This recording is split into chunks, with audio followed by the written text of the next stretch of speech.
So the advertised duration of the film is misleading because just 15 minutes were left in the film at 2:15 a.m.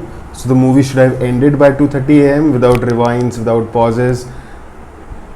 But it ended at 2:50 a.m. 2:50.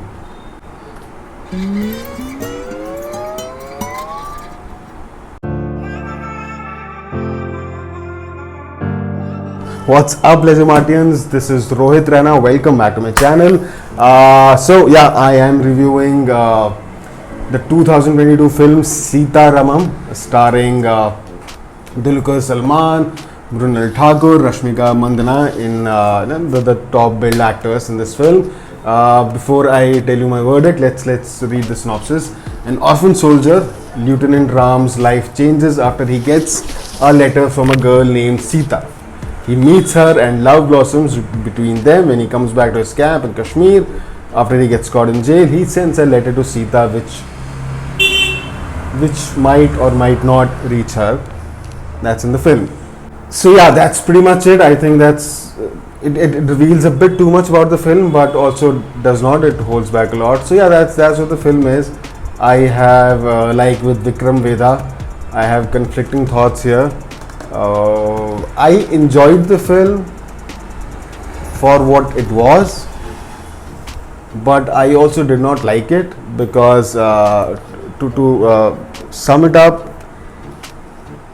there was too much film into this one film. It was ridiculously over the top and silly.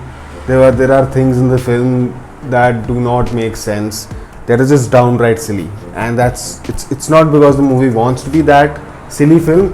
The movie, at least in those places, wants to be taken seriously, but I don't think that worked. I will not get into specifics because it's a very recent film, so I'm sure a lot of you have not watched the film. So yeah, I enjoyed the film for its emotional gravity. There is a lot of melodrama.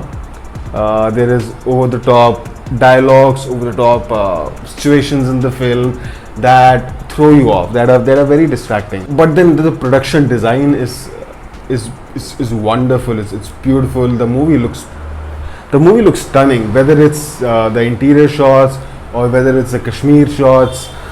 Anywhere you cannot find any flaw in the cinematography of the film. It's beautiful to look at.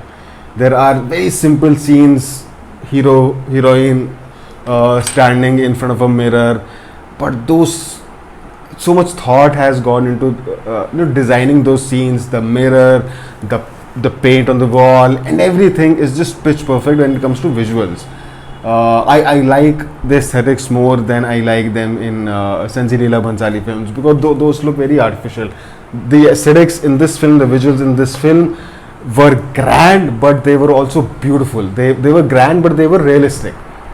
They were grand, but they were realistic. They seemed something that you might come across in real life, as opposed to Bhansali visuals, which are just ridiculous. I mean, I have never been able to find his visuals beautiful because they don't belong in real world.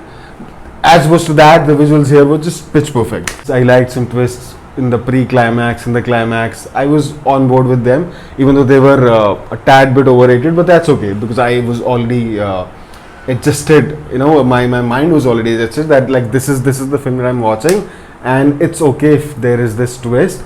It sounds dramatic, it sounds a bit over the top, but then that's the movie. So I was totally signed up for that. I loved that actually. But then there are liberties that it takes, not creative liberties, not religious liberties, logic liberties that the film takes, and they throw you off. And there are some scenes that are just plain ridiculous. For example, one comes to mind when this Dulquer Salmaan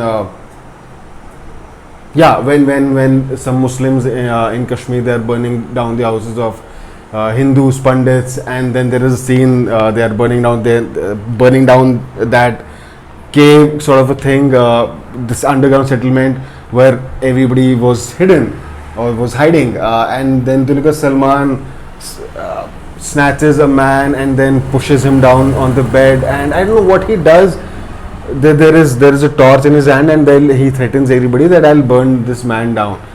and that was so ridiculous that they all hold back, and I did not even understand why. I mean, they could have simply overpowered him. It was the simplest thing to do. That was such a matter of convenience, because you had to show that particular scene in that particular light.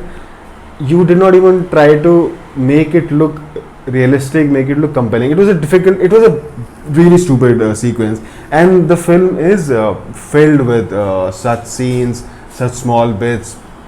It was hard to ignore them. It was hard to tell to yourself that okay, that's okay, I can live with that. In the grand scheme of things, this is fine. No, I could not live with those. Those were unignorable. But like I said, overall, there were twists, the emotional, the love story, the heart of the film is there.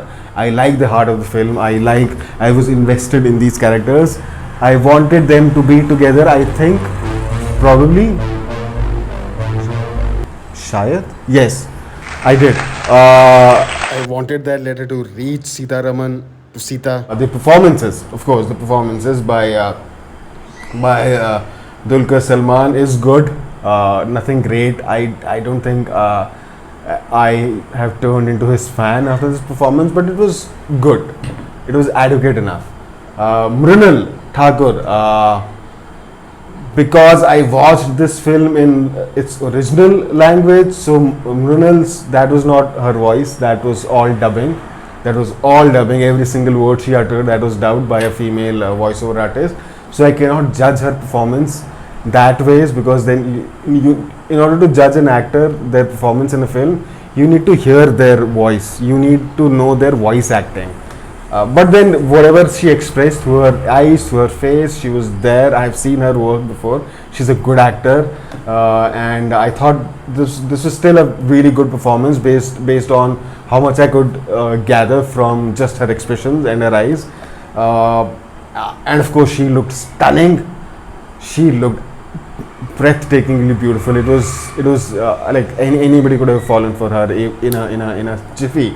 Even though our hero has fallen for her even without seeing her through some letters and all. That was old school, maybe, I don't know. So there's a lot of old school romance in the film. That is why it's also over the top. And then there is Rashmika, of course, as Afreen, I think her name was Afreen. Yes, she was blazing in the beginning. She was angry. She was this Pakistani girl who hates India, who hates Indian Army, and she looked convincing. She really hates us. Then she starts feeling for these two people, Ram and Sita. She does not have a lot to do after that. She only has to react to the story, and she does her bit well.